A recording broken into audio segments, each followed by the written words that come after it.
जी अस्सलाम वालेकुम। अच्छा क्लास हमारा 6th लेक्चर है ये।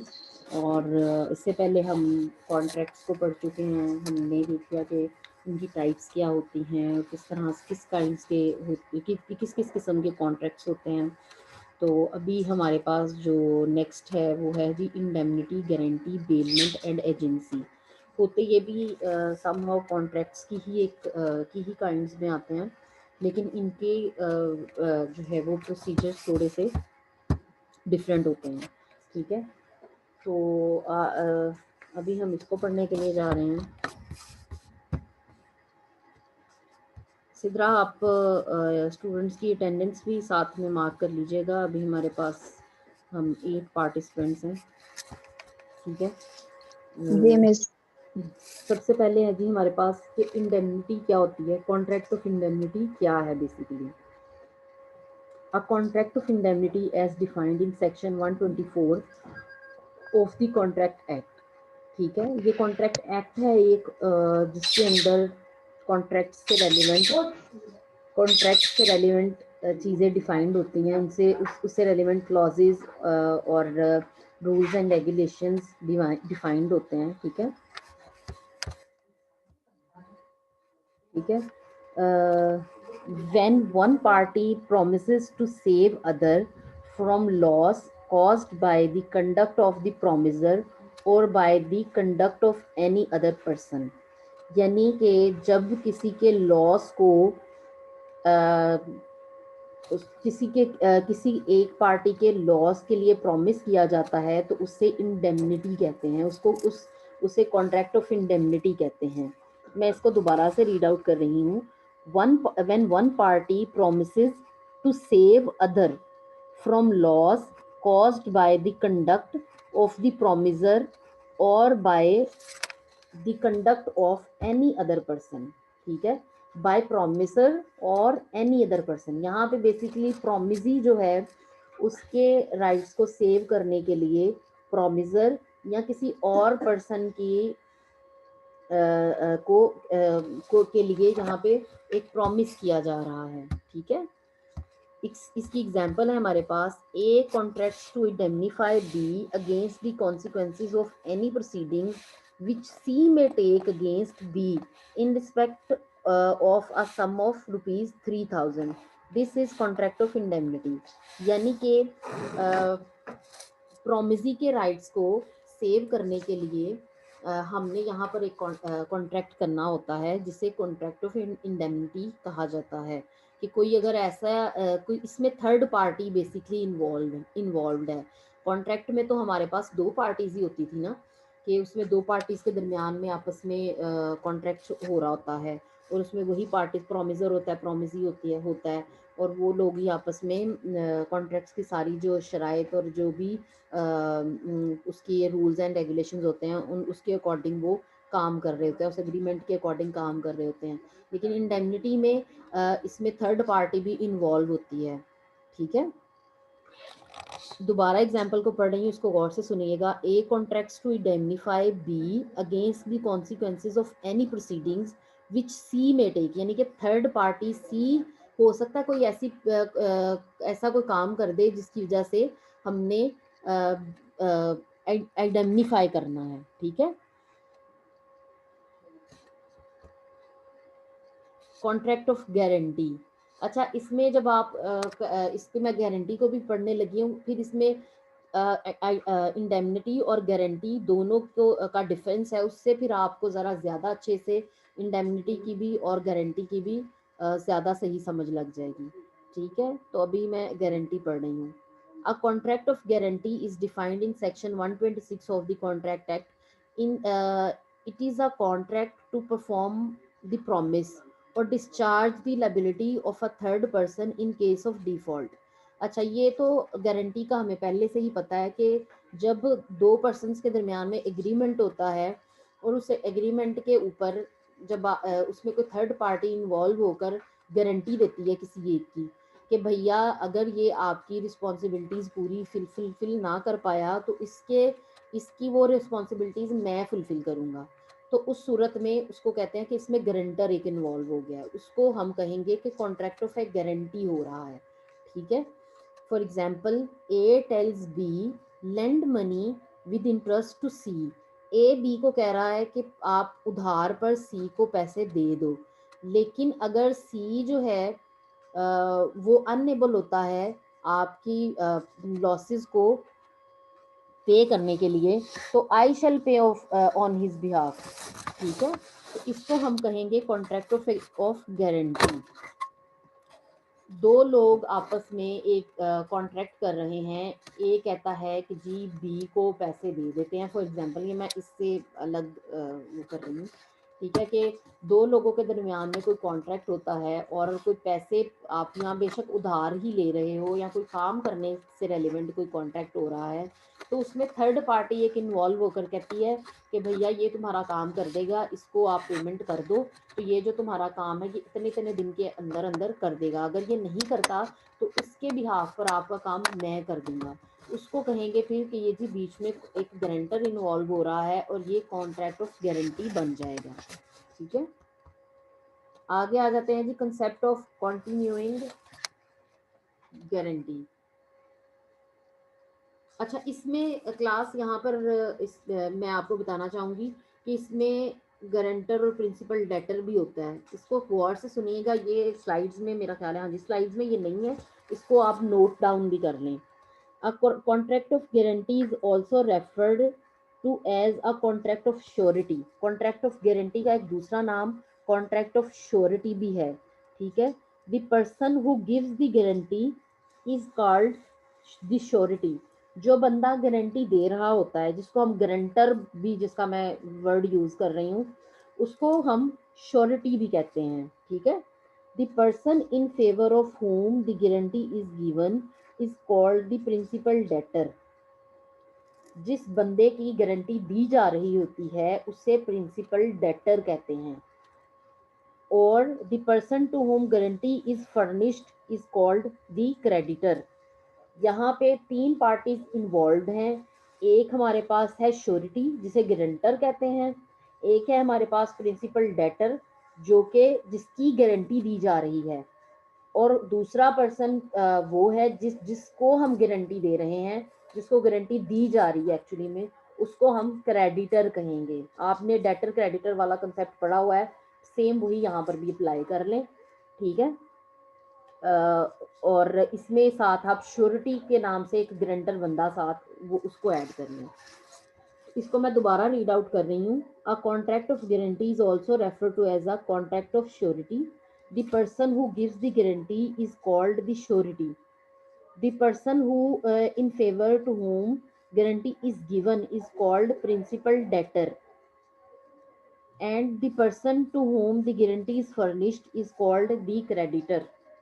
जिस बंदे को आप गारंटी दे रहे हैं वो क्रेडिटर होगा, और जिस बंदे के ऊपर गारंटी दी जा रही है वो प्रिंसिपल डेटर होगा, और जो पर्सन गारंटी दे रहा है वो श्योरिटी कहलाएगा, जिसे हम गारंटर भी कहते हैं इन अदर वर्ड्स। अच्छा जी, आगे आ जाता है जी concept of continuing guarantee. A guarantee which extends to a series of transactions is called a continuing guarantee. जिसमें सीरीज ऑफ ट्रांजैक्शंस इन्वॉल्व हैं, जिसमें ज़्यादा मतलब सिंगल ट्रांजैक्शन में आपकी गारंटी ख़त्म नहीं हो रही, इसमें ज़्यादा ट्रांजैक्शंस इन्वॉल्व हैं, उसको कहेंगे हम continuing guarantee. For example, A in consideration that B will employ C, ठीक है, to collect the rents of B's state. A promises to, sorry class, इसको मैं दोबारा पढ़ रही हूँ। A in consideration that B will employ C to collect the rents of B's estates promises to be responsible to the extent of rupees 25,000 for due collection and payment by C of those rents।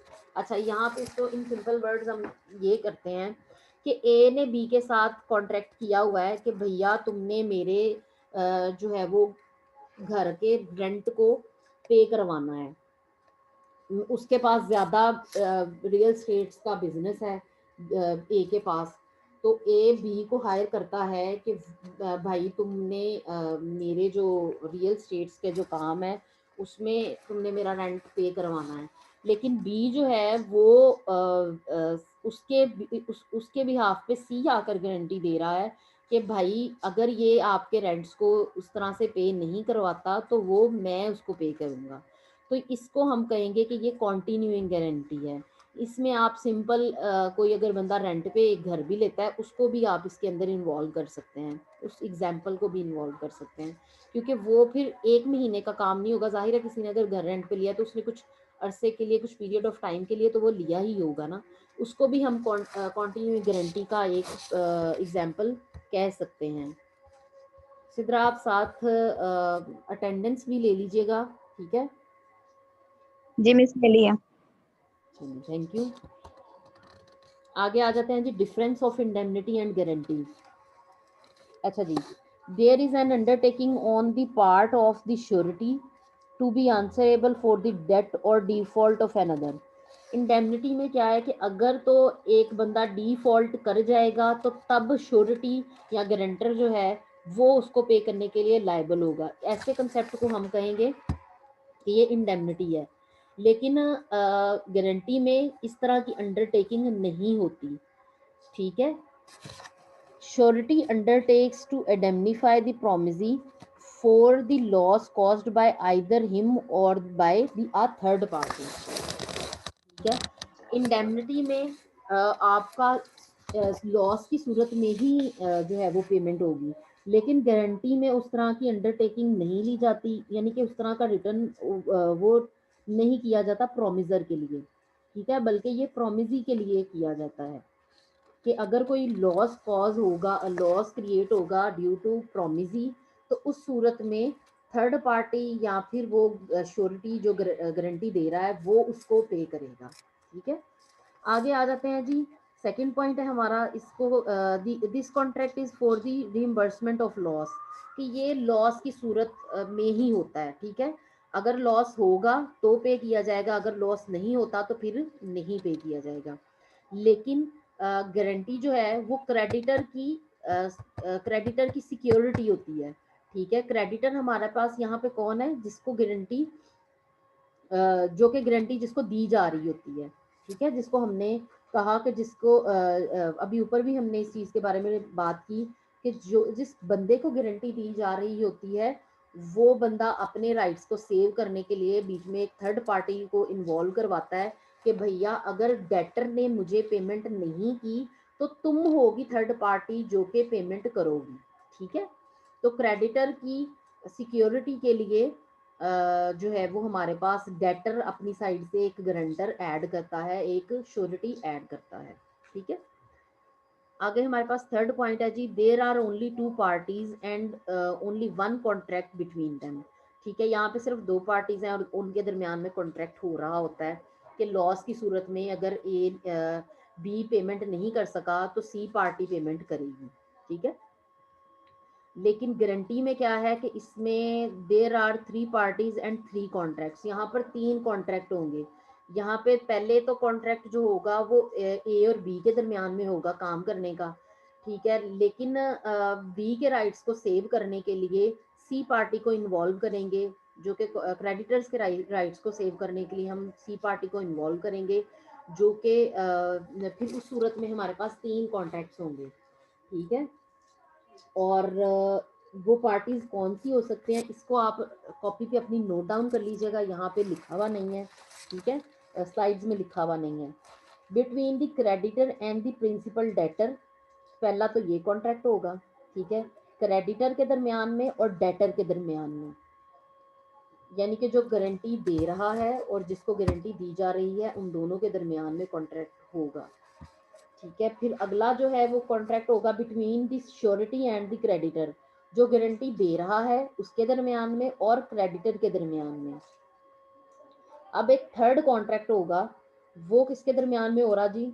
वो हो रहा है surety के दरमियान में और debtor के भी दरमियान में, यानी कि यहाँ पर 3 कॉन्ट्रैक्ट्स हो रहे हैं। एक हो रहा है हमारे पास क्रेडिटर और प्रिंसिपल डेटर के दरमियान में, एक कॉन्ट्रैक्ट सेकंड जो हो रहा है वो है श्योरिटी और क्रेडिटर के दरमियान में, और तीसरा एक कॉन्ट्रैक्ट है जो कि हो रहा है श्योरिटी और प्रिंसिपल डेटर के दरमियान में, ठीक है।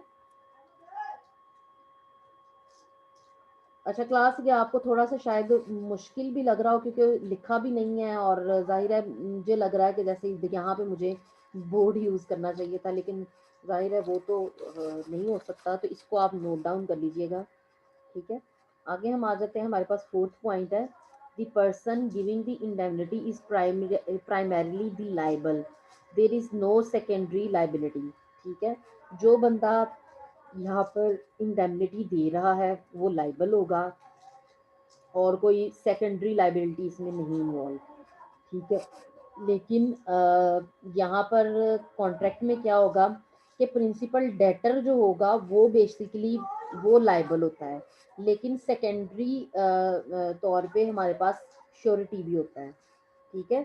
The primary liability lies with principal debtor and the surety has secondary liability, ठीक है।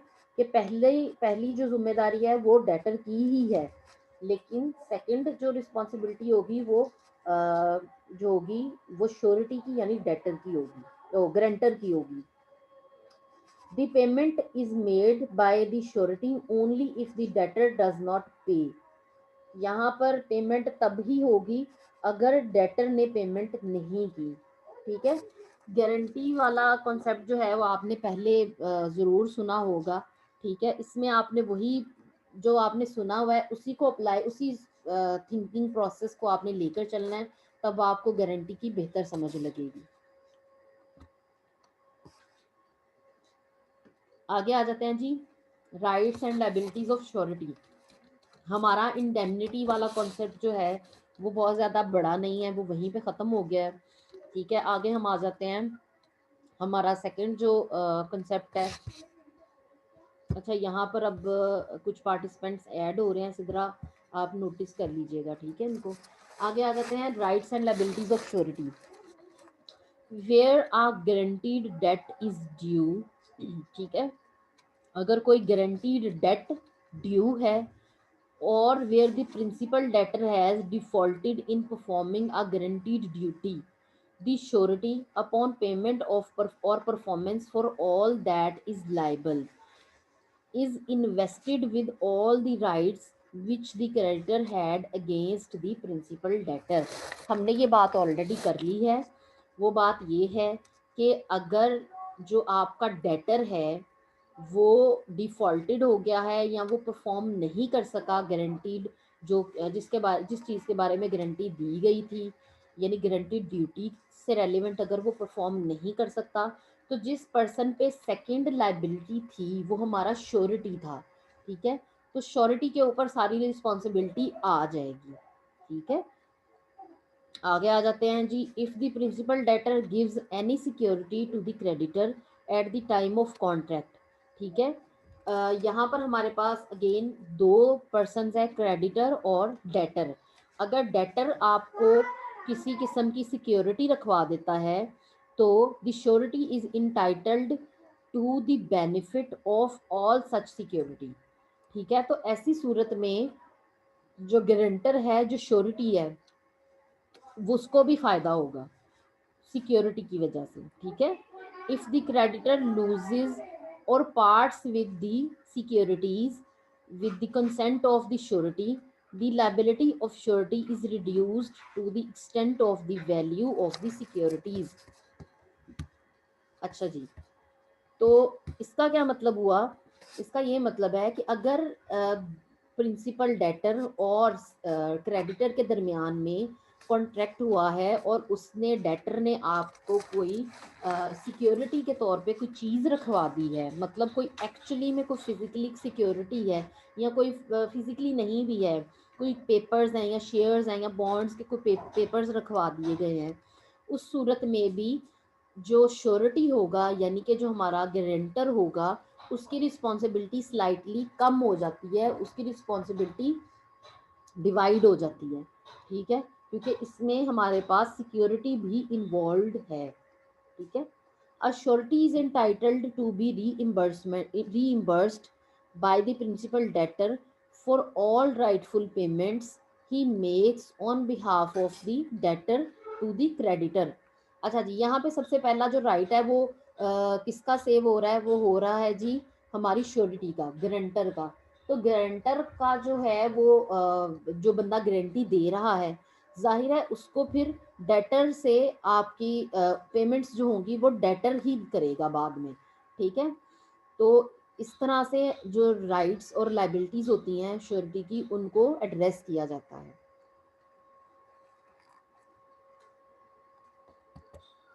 आगे आ जाते हैं liabilities. The liabilities of the surety are existent with those of the principal debtor unless it is otherwise provided, ठीक है। Debtor के साथ आपकी श्योरिटी की लाइबिलिटीज जो होती हैं वो डिवाइड हो जाती हैं, ठीक है। तो ये हमने इस चीज को हमने पहले भी डिस्कस कर लिया है, ठीक है। अब जो क्रेडिटर है उसको दो लोग पे करने के मजाज होंगे, तो ऐसी सूरत में लाइबिलिटी जो होगी वो डिवाइड हो जाएगी।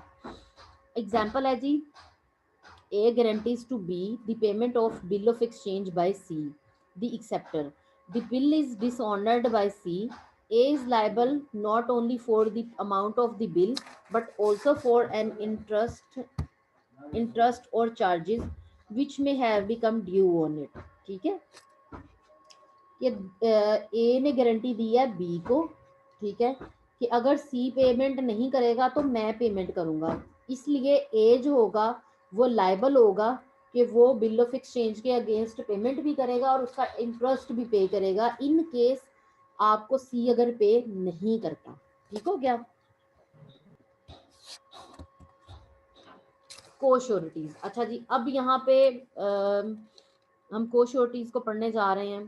कोश्योरिटीज are persons who guarantee the same debt on performance of the same duty to the same creditor in respect of the same principal debtor, ठीक है।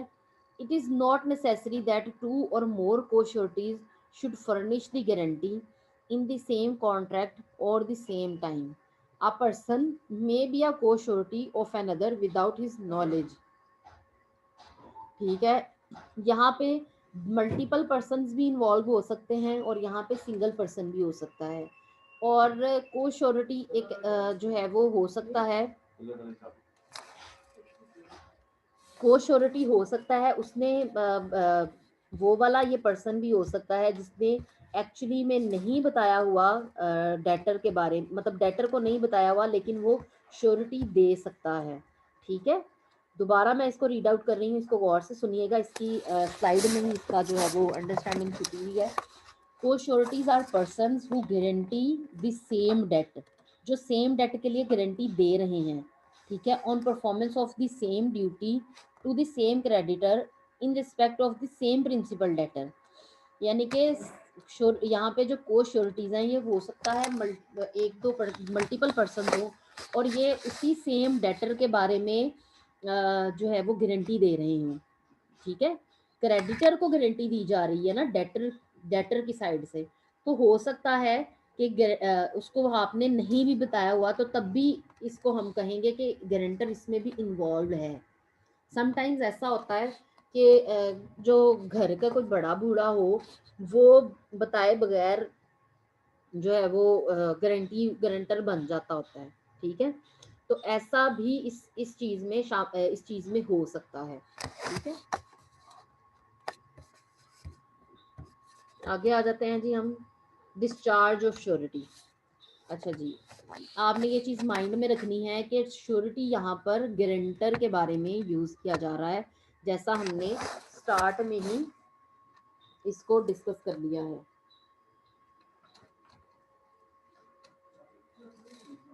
अच्छा क्लास, यहाँ पे एक और भी पॉइंट आ सकता था, the principle of contribution among को श्योरिटीज, लेकिन चलें मैं एक्चुअली इसमें एक और स्लाइड मुझे ऐड करनी चाहिए थी लेकिन मैंने की नहीं है, सो दैट्स फाइन। अगर नहीं भी वो हुई तो मैं आपके साथ वो फिर व्हाट्सएप पे शेयर कर दूंगी, आप उसको रीड आउट कर लीजिएगा। अगर तो आपको समझ लग गई तो वेल एंड गुड, क्योंकि वो एग्जाम्पल्स ही हैं, तो वो समझ लग गई तो वेल एंड गुड। और अगर नहीं समझ लगती तो फिर जाहिर है उसको फिर मैं आपको एक्सप्लेन कर दूंगी। अच्छा जी, हमारे पास है जी discharge of surety. Discharge in case in the absence of contract to the contrary, the liability of surety is discharged in any of the following cases। ठीक है। सबसे पहला पॉइंट है हमारे पास by variation of the original contract. अगर तो original contract जिसके अकॉर्डिंग श्योरिटी दी गई है, जिसके अकॉर्डिंग गारंटी दी गई है, तो ऐसी सूरत हो तो उस सूरत में भी कॉन्ट्रैक्ट जो होगा, अगर उसमें कोई वेरिएशन हो गई है तो जो श्योरिटी होगी वो डिस्चार्ज हो जाएगी, वो कंटिन्यू नहीं रहेगी। अगर तो ए ने बी को कुछ कोई चीज़ सेल करने के लिए श्योरिटी दी थी, लेकिन आपने आपने ए ने उसको ए ने बी को श्योरिटी दी थी on behalf of C.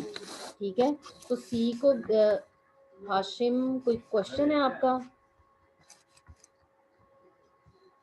Hello. No ma'am, वो एमी बस हाथ ऊपर हो गया था। अच्छा चलो, नो प्रॉब्लम। अच्छा मैं देख रहा था क्या क्या हो सकता है। चलिए जी, by variation of the original contract. अगर ओरिजिनल कॉन्ट्रैक्ट में कोई मिसकंडक्ट हो गया है, कोई प्रॉब्लम आ गया है, या उसमें कोई वेरिएशन आ गई है, कोई नई क्लॉज आ गई है जो कि श्योरिटी को नहीं बताई गई, डेटर को नहीं बताई गई, या डेटर की इंफॉर्मेशन में वो नहीं रखी गई, तो ऐसी सूरत में भी श्योरिटी जो है वो डिस्चार्ज कर सकता है, वो उस कॉन्ट्रैक्ट में से निकल सकता है। ठीक है। बाय डिस्चार्ज और release of the principal debtor. अगर प्रिंसिपल डेटर ने अपना काम जो है वो कंप्लीट कर लिया है, तो उस सूरत में भी श्योरिटी डिस्चार्ज हो जाएगी। अच्छा, यहाँ पे मेरे पास एक एग्जांपल है, मैं इसको रीड आउट कर रही हूँ, इसको सुनिएगा। A gives a guarantee to C. A ने सी को गारंटी दी है for goods to be supplied by C to B. ठीक है। C supplies goods to B, and afterwards B becomes embarrassed and contracts with his creditors, including C, to assign to them his property in consideration of their releasing him for their demands. Here B is released from his debt by the contract with C, and A is discharged from his surety। अच्छा class, ये example मैं आपको वैसे तो मुझे यहाँ पे लिखनी चाहिए थी ताकि आपकी अंडरस्टैंडिंग जिससे रेलिवेंट जो है वो ज़्यादा सही से हो पाती। अब ऐसा है कि मैंने ज़ाहिर लिखी नहीं है, तो इसका दूसरा एक तरीका ये है, या तो मैं आपको व्हाट्सएप पे शेयर कर दूँ, या मैं आपके साथ दोबारा से इसको टाइप करके शेयर करूँ ताकि आपकी बेहतर उससे रेलिवेंट अंडरस्टैंडिंग हो जाए। तो मैं आपके साथ व्हाट्सएप पे इसको शेयर कर दूँगी, इसकी फ़ोटोग्राफ को, क्योंकि इसमें काफ़ी लंबी लंबी एग्जांपल्स हैं जो कि आपके लिए खुद पढ़ना भी बहुत ज़रूरी है। तो आपको मैं ओरली तो बता दूंगी, आपको समझ भी फटाफट से ओरली लग जाती है, लेकिन जब आप उसको लिखने के लिए बैठते हो तो तब थोड़ी सी प्रॉब्लम हो जाती है। ठीक है। तो अगर तो डेटर ने कोई ऐसा काम किया है कि उसने डिस्चार्ज कर दिया है या रिलीज कर दिया है, ठीक है, तो ऐसी सूरत में भी श्योरिटी की जिम्मेदारी जो होगी वो खत्म हो जाएगी। ठीक है। By composition, if a contract is made between the creditor and the principal debtor, by which the creditor makes the composition with or promises to give time to not to sue the principal debtor, it discharges the surety unless the surety assents to such a new contract। ठीक है। यानी कि अगर दो principal debtor और creditor के दरमियान में कोई कॉन्ट्रैक्ट हुआ है, और उसने प्रिंसिपल डेटर, और या फिर यहाँ पर प्रॉमिस हुआ है कि उसने वो कोई टाइम दे रहा है। ठीक है। अगर तो टाइम भी दिया जा रहा है तो उस सूरत में भी कॉन्ट्रैक्ट जो होगा श्योरिटी का डिस्चार्ज हो जाएगा। ठीक है। बाय द क्रेडिटर्स एक्ट और omission impairing the surety eventual remedy. ठीक है। Surety's eventual remedy. अच्छा, यहाँ पर ये है कि अगर तो कोई ओमिशन हो गई है, कोई इम्बेजलमेंट हो गई है on behalf of creditor, on behalf of उसकी साइड से, डेटर की साइड से अगर कोई ओमिशन हो गई है, दोबारा इसको मैं पढ़ रही हूँ, बाय द क्रेडिटर्स एक्ट और omission impairing the surety eventual surety's eventual remedy. ठीक है, अगर तो किसी कोई एम्बेजलमेंट का इसमें केस है, कोई धोखाधड़ी इसमें हो गई है और वो फुलफिल नहीं हो सकती फॉर फ्रॉम श्योरिटी साइड, तो उस सूरत में भी कॉन्ट्रैक्ट जो होगा ऑफ श्योरिटी वो डिस्चार्ज हो जाएगा। ठीक हो गया। क्लास इसकी मैं आपके साथ आज ही एग्जांपल्स शेयर करती हूँ ताकि आप इसको बेहतर अंडरस्टैंड भी कर सको खुद पढ़ के भी, और अगर आपको इनमें से किसी की समझ नहीं लग रही तो इन्हीं पॉइंट्स को जो मैंने यहाँ पर लिखे हुए हैं आपने इन्हीं पॉइंट्स से रेलिवेंट सर्च करना है, तब आपकी बेहतर और ज़्यादा अंडरस्टैंडिंग हो जाएगी। मैंने ये भी सुना था कि हमारा कोई ग्रैंड लेक्चर होगा बिफोर मिड टर्म एग्जाम, तो उसमें इस तरह की जो एग्जांपल्स वगैरह होंगी उसकी आपको जाहिर है सामने है जब हम होंगे तो ज़्यादा अच्छे से अंडरस्टैंडिंग होगी, क्योंकि ये जो ABC वाली जो एग्जांपल्स होती हैं इसकी ये ज़ुबानी समझ नहीं लगती। ठीक है, ये सामने बोर्ड या कोई पेपर ज़रूर होना चाहिए, उसकी वजह उसी की हेल्प से आपको ज़्यादा अच्छे से अंडरस्टैंडिंग होती है। ठीक है, तो मैं वैसे तो आपके साथ इसकी एग्जांपल्स जो हैं वो व्हाट्सएप पे भी शेयर कर देती हूँ, आप उसको रीड आउट करिएगा, और अगर आपको समझ लग जाएगी तो वेल एंड गुड, नहीं लगेगी तो जो हमारा ग्रैंड लेक्चर होगा तो उसको उसमें फिर हम इसको जो है वो फर्दर ज़्यादा अच्छे से डिस्कस कर पाएंगे। अच्छा जी, आगे है हमारे पास कॉन्ट्रैक्ट ऑफ बेलमेंट। ठीक है, हमने अभी इंडेमनिटी मैम पढ़ बस लिया। करें, 2 बज गए। नहीं, मैम टाइम हो गया। अभी हमारे 5 मिनट पड़े हुए हैं। मैम मैम 2 रहने बज गए। नहीं, रहने मैम दे एक वाला काम नहीं होना ना, मैंने लेक्चर आपका अपलोड करना है, तो रहने दे तो नहीं हो सकता ना फिर। Okay ma'am, okay. आज ये 2 ही स्लाइड्स हैं, टाइप्स ऑफ बेलमेंट तो मैंने लिखा ही नहीं हुआ, सिर्फ 2 स्लाइड्स हैं आपकी आगे, वो हम पढ़ लेते हैं। बाकी का जो लेक्चर होगा फिर वो डेफिनेटली हम नेक्स्ट वीक में ही होगा। ये सिर्फ मैम ये टाइप्स क्यों नहीं लिखी हुई? टाइम नहीं है हमारे पास। मेरा तो यही ख्याल था कि हम ये इतना ही पढ़ पाएंगे, तो अभी उतना ही हम पढ़ पाएंगे, जाहिर सी बात है, तो फिर हम इन्हीं स्लाइड्स को ज़ाहिर कवर कर पाएंगे, तो अभी यही हम पढ़ लेते हैं। बाकी जो रिमेनिंग है उसकी स्लाइड्स भी फिर मैं नेक्स्ट लेक्चर में ही बनाऊंगी, जितना है अभी तक इतना ही हम कर लेते हैं। ठीक है, A bailment is okay the ma'am. delivery of goods by one person to another for some purpose upon a contract that they shall, when the purpose is accomplished, be returned or otherwise disposed of according to the direction of the person delivering them। ठीक है, मैं दोबारा इसको read out कर रही हूँ। A bailment is the delivery of goods by one person to another for some purpose upon a contract that they shall, when the purpose is accomplished, be returned or otherwise disposed of according to the direction of the person delivering them। अच्छा, bailment में क्या होता है जी, 2 लोगों के दरमियान delivery of goods का contract हो रहा है, और उसमें ये बताया जा रहा है कि जो बंदा डिलीवर कर रहा है, जब आपका पर्पस कंप्लीट हो जाएगा तो वो चीज़, उस चीज़ को, उस गुड्स को वापस कर देगा या उसको वो डिस्पोज ऑफ कर देगा।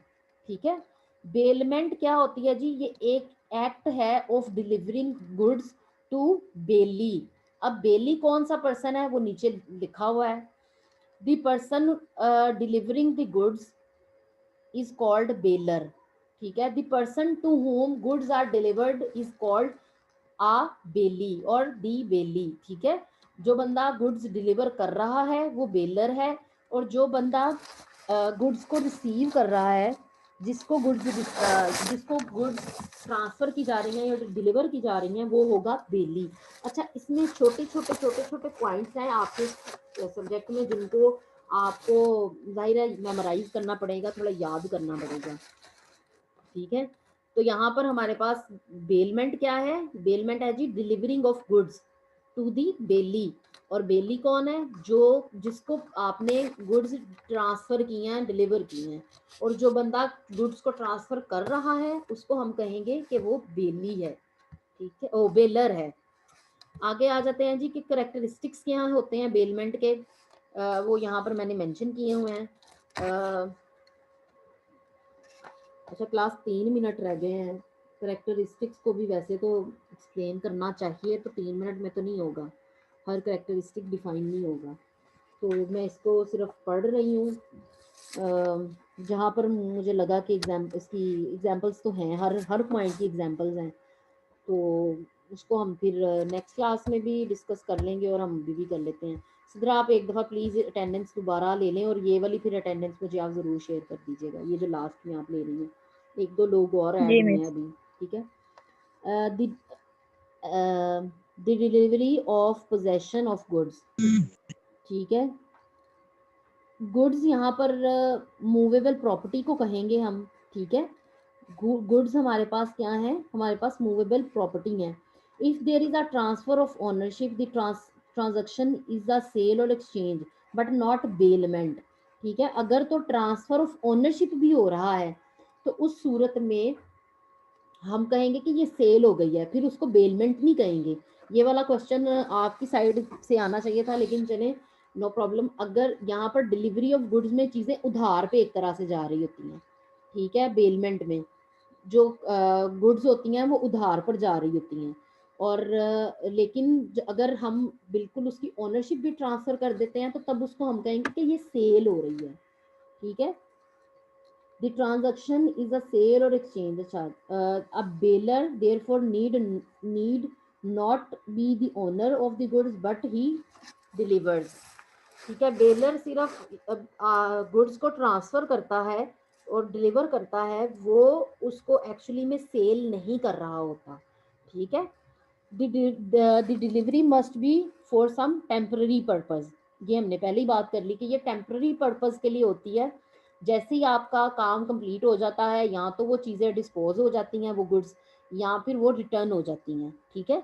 The delivery is made upon contract that is either express और इम्प्लाइड, ठीक है। देयर में also be a bailment without a contract, ठीक है। बेलमेंट कॉन्ट्रैक्ट के बगैर भी हो सकती है, ठीक है। 2 पर्सन्स के दरमियान में कॉन्ट्रैक्ट हुआ है, तो यहाँ पर दोबारा मैं आपको बता रही हूँ, the delivery is made upon contract that is either express और इम्प्लाइड। अगर तो डिफाइंड है तो उस सूरत में क्लास इसको हम यहाँ पर वाइंड अप करने लगे हैं, 1 मिनट रह गया सिर्फ, ठीक है। अब हम यहाँ से ही इसको इंशाल्लाह से नेक्स्ट क्लास में इसको हम कंटिन्यू करेंगे, और मैं यहाँ पर इसकी एग्जांपल्स वगैरह भी लिख लूँगी, और जो हमारा लास्ट टॉपिक था डिस्चार्ज ऑफ श्योरिटी वाला, उसमें भी हम बाकी की जो एग्जांपल्स हैं वो मैं आपके साथ अभी शेयर कर देती हूँ, और आपने इसको स्टडी करना है अच्छे से। और आपको मैंने जो असाइनमेंट दी हुई है आपने वो भी मुझे सबमिट करानी है, और उसका मैंने आपको टाइम पीरियड बताया, उसका मैंने आपको सबमिशन डेट भी बताई होगी। आपने उस सबमिशन डेट के अकॉर्डिंग अपने सीआर को या जीआर को अपनी असाइनमेंट जो है वो सबमिट करा देनी है, फिर वो आगे मेरे पास जो है वो उनको सबमिट करा देंगे ऑन दैट स्पेसिफिक टाइम, ठीक है। तो इसको आप कर लीजिएगा और इसको अच्छे से स्टडी कर लीजिएगा।